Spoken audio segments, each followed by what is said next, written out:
18 century के आखिर में इंडस्ट्रियल रेवोल्यूशन का दौर आया था, जिसने दुनिया को बदल के रख दिया। तब बड़े बड़े कारखानों में मशीनों का इस्तेमाल शुरू कर दिया गया, जो जेम्स वॉट के बनाए हुए स्टीम इंजन से चलती थीं। और 30 जनवरी 1736 में जेम्स वॉट को स्टीम इंजन का इन्वेंटर कहा जाने लगा। लेकिन स्टीम इंजन को बनाने में बहुत से साइंटिस्ट ने पहले अपनी थ्योरीज पेश कर दी थीं। आमतौर पर स्टीम इंजन की इन्वेंशन के लिए जिन साइंटिस्ट ने अपनी थ्योरीज पेश की, उनमें हेरोन ऑफ अलेक्जेंड्रिया, थॉमस न्यूकमन और जेम्स वॉट शामिल हैं।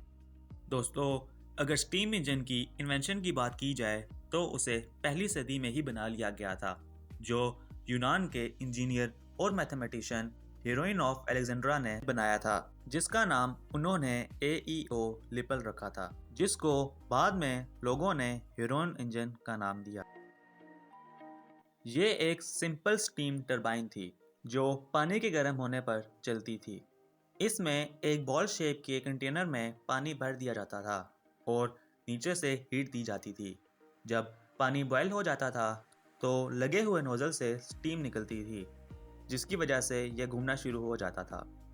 ये आज देखने में तो काफ़ी सिंपल इन्वेंशन लग रही है, लेकिन उस टाइम पे ये बहुत ही बड़ी इन्वेंशन थी।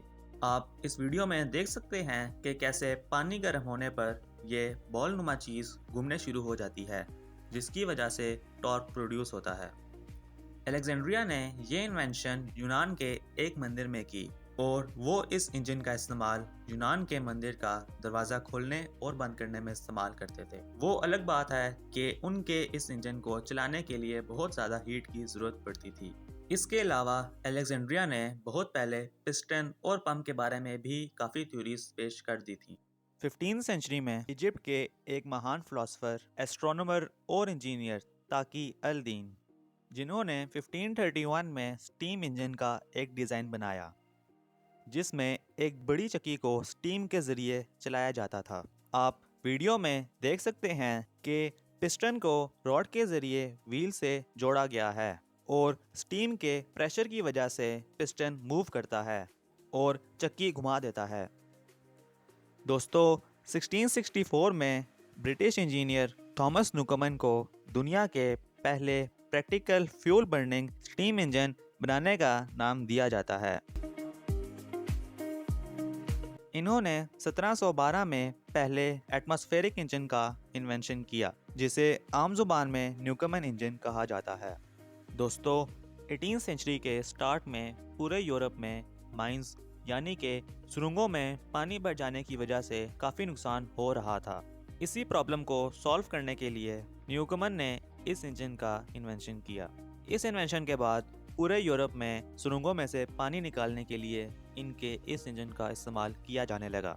आप देख सकते हैं कि यहाँ पर फर्नेस है जो बॉयलर में पड़े पानी को बॉयल करके बहुत ज़्यादा स्टीम प्रोड्यूस कर रहा है, जो स्टीम इनलेट के वॉल के खुलते ही सीधे कंडेंसिंग सिलेंडर में चले जाती है और इस स्टीम प्रेशर की वजह से पिस्टन ऊपर की तरफ चला जाता है और फिर एकदम से वॉल्व बंद करके ठंडा पानी कंडेंसर सिलेंडर में डाला जाता है, जो कि स्टीम को तेज़ी से ठंडा करके वाटर में कन्वर्ट कर देता है और इस वजह से सिलेंडर में वैक्यूम क्रिएट होता है, जिससे पिस्टन तेज़ी से नीचे की तरफ मूव करती है। या यूं समझ लें कि जब स्टीम का प्रेशर कम होता है तो एटमॉस्फेरिक प्रेशर बढ़ जाता है, जिसकी वजह से पिस्टन नीचे मूव करना शुरू हो जाती है और ये मूवमेंट बार बार होती है।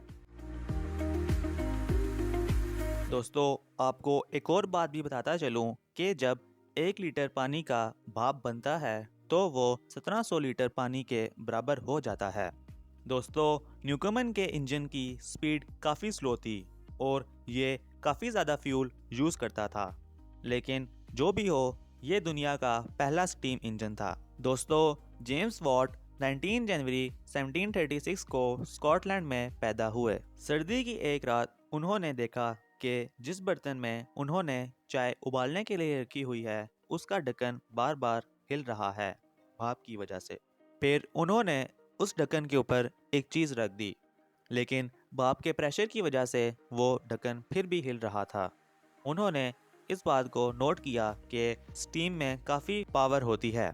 दोस्तों 1753 में उनकी मदर की अचानक डेथ हो गई और उनके फादर का भी बिजनेस ठप हो गया था, इसीलिए उन्होंने कम उम्री में काम करना शुरू कर दिया।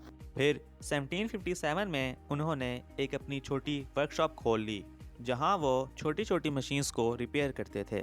फिर 1763 में उनकी वर्कशॉप में न्यूकमन का बनाया हुआ स्टीम इंजन रिपेयर होने के लिए आया। जेम्स वॉट को बचपन से ही स्टीम की पावर का अंदाजा था, इसीलिए उन्होंने उस इंजन में काफी रिसर्च की और उन्होंने इस इंजन में काफी गलतियां पाई। दोस्तों जेम्स वॉट ने उस इंजन में एक और सिलेंडर लगा दिया और पिस्टन की मजबूती के लिए एक एयर पंप भी लगा दिया और फ्रिक्शन रोकने के लिए ऑयल का इस्तेमाल किया। उन्होंने न्यूकमन के स्टीम इंजन में माइनर चेंजेस की, जिसकी वजह से उसकी स्पीड इंक्रीज हो गई और फ्यूल भी कम यूज होने लग गया। इसी के साथ उन्होंने 1776 में एक सक्सेसफुल स्टीम इंजन इन्वेंट किया। इवन दो वो एक न्यूकमन का बनाया हुआ स्टीम इंजन की मॉडिफिकेशन ही थी, लेकिन फिर भी उन्हें ही स्टीम इंजन का अब असल इन्वेंटर कहा जाता है। फ्रॉम टाइम टू टाइम उन्होंने इस इंजन में काफ़ी मॉडिफिकेशंस भी की और इस इन्वेंशन से उन्होंने काफ़ी इज्जत और दौलत कमाई। और 25 अगस्त 1819 में उनका इंग्लैंड में इंतकाल हो गया।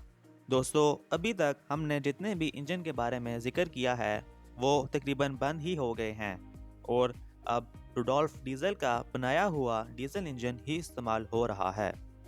दोस्तों रुडोल्फ डीजल ने 1897 में 25 हॉर्स पावर वाला 4 stroke single cylinder diesel engine बनाया था, जो कि पूरी दुनिया के लिए मिसाल बन गया।